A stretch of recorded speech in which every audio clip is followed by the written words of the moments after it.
Capital express में आपका स्वागत है। शुरुआत करते हैं खास खबर के साथ। मंत्री विश्वास सारंग ने कहा, कांग्रेस के धनतेरस पर यमराज की पूजा करने वाले बयान पर मंत्री सारंग ने कहा कि हम सृजन की मानसिकता और कांग्रेस विध्वंस की मानसिकता वाले हैं।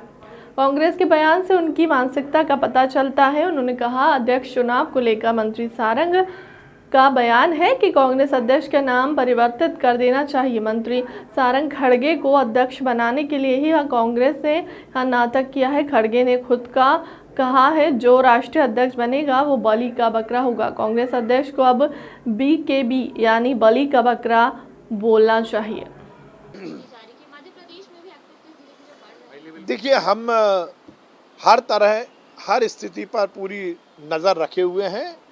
सरकार की ओर से पहले ही ये सुनिश्चित किया गया है कि केंद्र सरकार की जो भी गाइडलाइन है उसका पूरा पालन करें और देश में कोरोना को लेकर जो कुछ स्थितियां हैं उस पर समुचित विचार करके ये सुनिश्चित किया जाए कि हर स्थिति पर हमारी सरकार पूरी मुस्तैदी के साथ काम करे। इसके निर्देश पहले ही दिए जा चुके हैं। बूस्टर डोज को लेकर क्या राय तेजी की जाएगी, क्योंकि अभी 75% से ज़्यादा लोग बूस्टर डोज नहीं लगवाए हैं? देखिए, इसको लेकर पहले ही कार्य योजना बनी है और लगातार बूस्टर डोज या प्रिकॉशन डोज लोग लगवाएं, इसके लिए बातचीत की जा रही है। जो एलिजिबल सेगमेंट हैं वो इस बूस्टर जो डोज से जुड़े, इसके पहले ही व्यवस्था की जा रही है और ये और सुनिश्चित किया जाएगा कि सभी बूस्टर डोज लगवाएं। अब देखिए, ये तो वैसे हर राजनीतिक दल का अपना अधिकार है, परंतु ये बात भी सही है कि यदि उज्जैन आ रहे हैं राहुल गांधी तो उनको ये बात बताना पड़ेगा कि 5 साल पहले वो जब आए थे और कोर्ट के ऊपर जनेऊ पहनकर हिंदू प्रकट करने की जो उन्होंने कोशिश की थी, तो उसके बाद इस भारत जोड़ो यात्रा जिसके माध्यम से वो आ रहे हैं, इस भारत जोड़ो यात्रा में की शुरुआत में उस पादरी के साथ बैठकर उन्होंने यात्रा की शुरुआत क्यों की जिसने लाखों लोगों का धर्म परिवर्तन कराया, हिंदू धर्म से कि धर्म परिवर्तन करा के ईसाई बनाने का जिसने चेष्टा की, उस पादरी के साथ इन्होंने यात्रा की शुरुआत क्यों की। यदि आप हिंदू हो और महाकाल मंदिर में दर्शन करते हो, महाकाल का आशीर्वाद लेते हो, तो आपको ये भी बताना पड़ेगा कि आपकी मां ने और कांग्रेस के नेताओं ने राम मंदिर बनने का विरोध क्यों किया था। राहुल गांधी यदि इतने हिंदू धर्म में आस्था रखते हैं तो उन्हें ये बताना पड़ेगा कि राम सेतु तोड़ने का षड्यंत्र सोनिया गांधी और कांग्रेस ने क्यों किया था। उसके साथ ही राहुल गांधी यदि मध्य प्रदेश में यात्रा लेकर आ रहे हैं तो उन्हें उन किसानों को जवाब देना पड़ेगा जिन किसानों से राहुल गांधी ने बाहें चढ़ाकर ये संकल्प लिया था और वादा किया था कि कांग्रेस की सरकार बनने के बाद 10 दिन के अंदर हम हर किसान का 2-2 लाख रुपए का कर्जा माफ़ कर देंगे। एक भी किसान का कर्जा माफ़ नहीं हुआ। राहुल गांधी को भारत जोड़ो यात्रा वो लेकर आ रहे हैं मध्य प्रदेश, तो उन युवाओं को जवाब देना पड़ेगा जिन युवाओं से पिछले विधानसभा के चुनाव में उन्होंने बेरोजगारी भत्ता देने का वादा किया था। राहुल गांधी को इस बात का जवाब देना पड़ेगा कि भारत जोड़ो यात्रा में वो भारत तोड़ो की नीति अपनाने वाले लोगों को गले क्यों लगा रहे हैं। आपने के लिए रामायण का मंचन जो है संस्कृति विभाग कर रहा है, तो उसको लेकर किस तरीके से? देखिए, निश्चित रूप से रामायण राम के व्यक्तित्व और कृतित्व को ही नहीं दर्शाता, बल्कि आम आदमी और हिंदुस्तान की जो पुरानी व्यवस्थाएं हैं उसमें क्या कुछ महत्व रामायण का था ये भी इंगित करता है। और रामायण में शबरी माता के माध्यम से आदिवासी समाज ने इस समाज के लिए, धर्म के लिए और आस्था के लिए क्या कुछ किया, ये बात भी इंगित होती है। तो निश्चित रूप से रामायण जी का मंचन केवल अनुष्ठान ही नहीं है, अनुष्ठान तो है ही वो, पर उसके साथ साथ सामाजिक चेतना को के प्रचार प्रसार के लिए भी बहुत महत्वपूर्ण है और ये अच्छा कदम है। कहा जा रहा है कि वो बीजेपी जो है वो आदिवासियों को साधने के लिए इस तरीके का आयोजन कर रही है। देखिए, भारतीय जनता पार्टी किसी वर्ग को साधने के लिए कोई काम नहीं करती, बल्कि सभी वर्गों को मुख्य धारा में लाने के लिए काम करती है। उनका कल्याण हो, वो सरकार की योजनाओं से जुड़े और उनके माध्यम से समाज में और चेतना आए, यही हमारा संकल्प रहता है और यही हमारा कार्यक्रम करने का उद्देश्य होता है। अब देखिए, जिसकी जो मानसिकता है, हम सृजन की मानसिकता वाले हैं, वो विध्वंस की मानसिकता वाले हैं। हम लोगों को स्वास्थ्य देना चाहते हैं, वो लोगों को मारने की कल्पना करना चाहते हैं।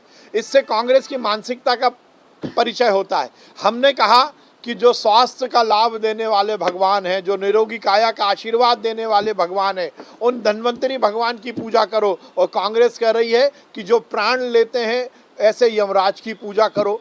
तो ये पता लग जाता हमारी मानसिकता और उनकी मानसिकता में क्या अंतर है। हम लोगों की स्वास्थ्य की बात करते हैं, वो लोगों को मारने की बात करते हैं। हम सृजन की बात करते हैं, वो विध्वंस की बात करते हैं। हम लोगों के स्वास्थ्य लाभ की बात करते हैं, वो लोगों को यमराज के माध्यम से इस लोक से दूसरे लोक में भेजने की बात करते हैं। तो ये कांग्रेस की मानसिकता का परिचायक है। सर, कोविड का देखिए, इसी को कहा जाता है रावण का घमंड। कांग्रेस के नेता, दिक्कत यही है कि भगवान का तो अनादर करते ही हैं, धर्म का अनादर करते ही है, पर उसके साथ साथ अपने नेता और खासकर नेहरू परिवार के सदस्यों का महिमा मंडन भी करते हैं।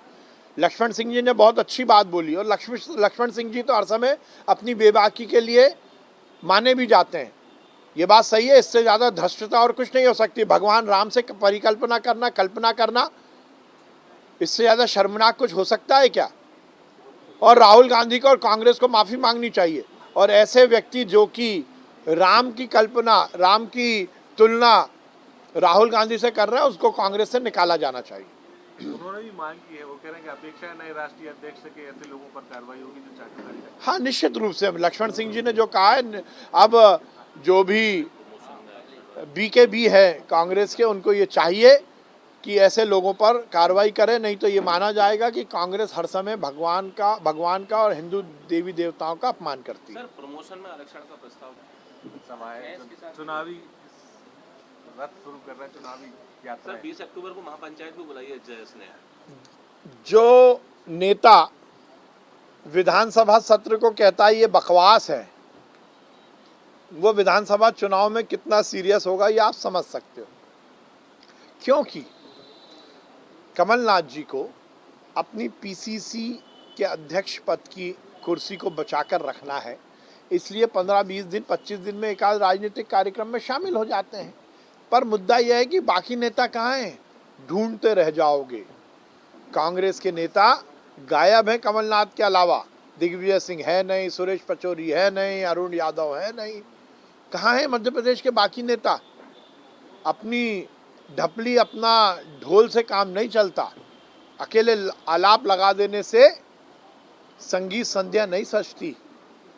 कमलनाथ जी गौन केस हैं, और 15 महीने की कमलनाथ की सरकार में जिस प्रकार से भ्रष्टाचार हुआ, उसमें जनता ने समझ लिया है कि वो एक गलती थी, और गलती जनता दोहराएगी नहीं। मध्य प्रदेश में आदिवासी गांधी के अब देखिए, कांग्रेस के राष्ट्रीय अध्यक्ष का नाम परिवर्तित कर देना चाहिए, क्योंकि खड़गे जी जो कि राष्ट्रीय अध्यक्ष बनने की रेस में सबसे आगे हैं, या उनको ही राष्ट्रीय अध्यक्ष बनाने के लिए ये नाटक नोटंकी की गई है। उन्होंने खुद कहा है कि जो राष्ट्रीय अध्यक्ष कांग्रेस का बनेगा वो बलि का बकरा होगा। तो अब बीकेबी, अब कांग्रेस अध्यक्ष, जो राष्ट्रीय अध्यक्ष है उसका नाम कांग्रेस अध्यक्ष नहीं बोलना चाहिए, बीकेबी बोलना चाहिए, बलि का बकरा। नया नामकरण अब कांग्रेस में होगा। कांग्रेस का जो राष्ट्रीय अध्यक्ष होगा उसको अब बीकेबी कहा जाएगा, और मुझे ऐसा लगता है बीकेबी खड़गे जी ही बनेंगे।